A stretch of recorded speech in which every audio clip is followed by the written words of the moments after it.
Officials in Frankfort are making final preparations for Governor Beshear's second inauguration next Tuesday. And some new employment numbers are showing what experts are calling a soft landing for the economy. Plus, enjoy the sunny weather today because a stronger weather system is on the way by this weekend. Your first alert forecast coming up as Mountain News First at 4 continues. Mountain News First at 4 continues.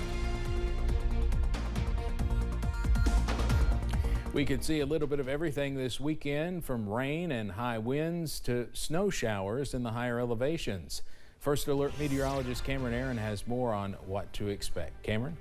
Yeah, Steve, this is a good weekend to just stay weather aware and have that First Alert weather app because you need to keep up with the forecast as a dynamic weather system is on the way as we go into this weekend. But this afternoon across the mountains, we are looking at plenty of blue sky and sunshine. Also some mild temperatures up to 60 over in London, 63 for Pikeville, and most of us in the middle to even lower 60s at this hour. 63 for Manchester and Somerset, 65 over in Wayne County for Monticello. So we are well above average to close out the work week. Up on First Alert Pinpoint Doppler for now, we are tracking some dry weather. However, as we zoom out, you can see that next weather system is starting to develop over the Oklahoma, also Texas panhandles, and that will continue pushing off to the north and east as we go into this weekend. So more showers and possibly some stronger winds on the way as we go into tomorrow, also on Sunday. So you can see those rain chances are set to increase, especially by late Saturday into your Sunday, and maybe a few snowflakes by late Sunday into your Monday. So a busy forecast is on tap as we go into this weekend. More details on the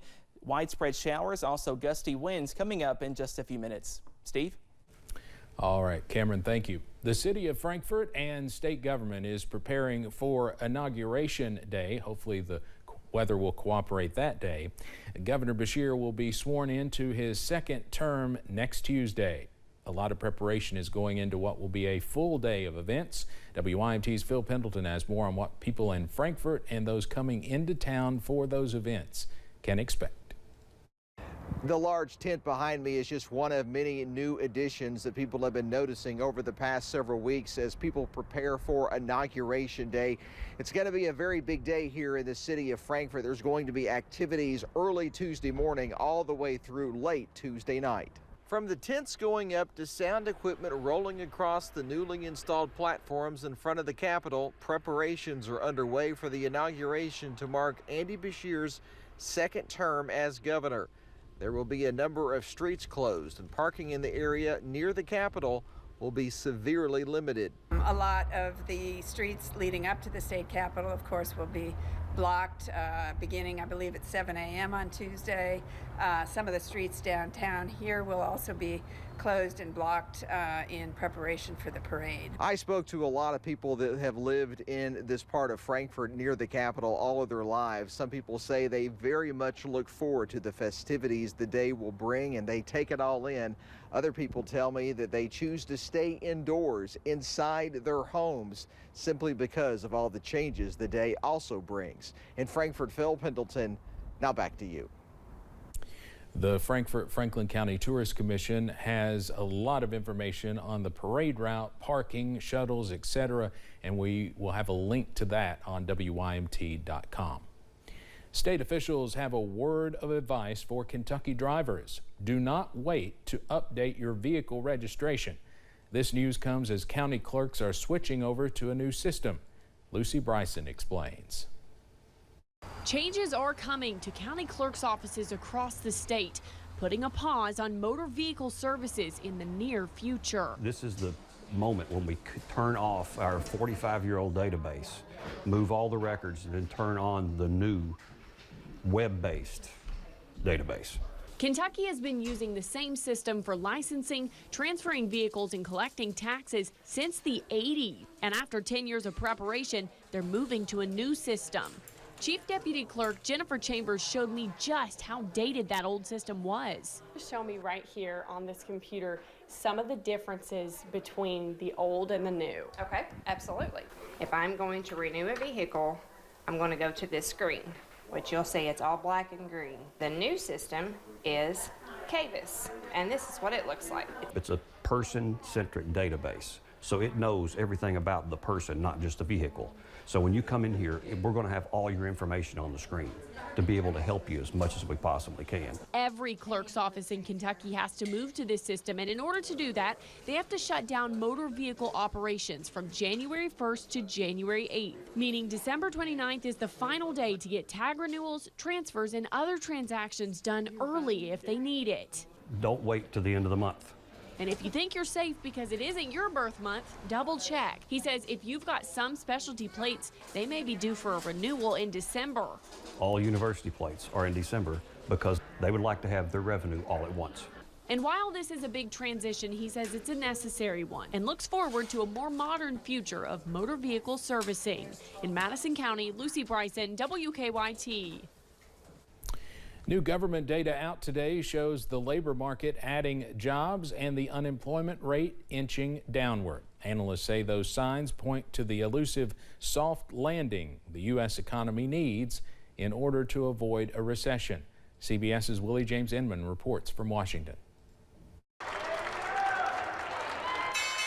A holiday gift for the U.S. economy. A new report from the Labor Department shows employers added 199,000 jobs in November, and unemployment fell for the first time in 3 months to 3.7%. Here we have more people going into the workforce. We have the unemployment rate coming down, and that really is sort of consistent with what we've been looking for. Bankrate senior economic analyst Mark Hamrick says these numbers signal more of a pre-pandemic normal for the labor market. While healthcare and government sectors added jobs, November's gains also reflect the return of 47,000 striking workers in the automotive and motion picture industries. Essentially, you had to sort of set that off to the side and then see that we're very close to October's payroll gain of 150,000 jobs added. Someone who's perhaps overemployed this time of year, Santa Claus. My elves are going crazy. Santa Russ says his schedule is so jam-packed he's even had to turn down requests. It's been overwhelming quite a bit, especially on the weekends. HireSanta.com says it's seeing a 34.6% increase in demand over last year, adding more than 1,100 Kris Kringle entertainers for 2023. All this good cheer could keep the Federal Reserve in the holiday spirit when it meets next week. The Federal Reserve is likely done raising interest rates this cycle. Fed Chair Jerome Powell was wary of predictions even last week, and some investors are still jittery the resilient job market could fuel inflation. Willie James Inman, CBS News, Washington. Kentucky's unemployment rates increased in 31 counties between October 2022 and October of this year, according to the Kentucky Center for Statistics. Those are the most recent job numbers available. Unemployment also decreased in 59 counties and remained the same in 30. Woodford County recorded the lowest jobless rate at 2.8%. Martin County had the state's highest unemployment rate at 8%. One southern Kentucky city has received a safe haven baby box. Folks gathered at the London Fire Department to celebrate all the hard work that's gone into this. Chief Carl Hacker says this is the 26th baby box in Kentucky and the first in London. He says this will save lives. This is just another avenue that we can hopefully never need, but in case that situation arises, we're able to be there to save a life and to be able to get the proper care that it needs. Hacker says this could not be possible without all the support from the city and state officials. We'll have more on how this baby box works. If you don't know about it or haven't heard about it before, we'll tell you more about it coming up tonight at 6. But next on First at 4, one national group of store owners is walking back earlier estimates about how much organized crime is costing shoppers. Plus, we could see some heavier showers, some gusty winds, and maybe a few snowflakes by this weekend. All those details coming up after this break.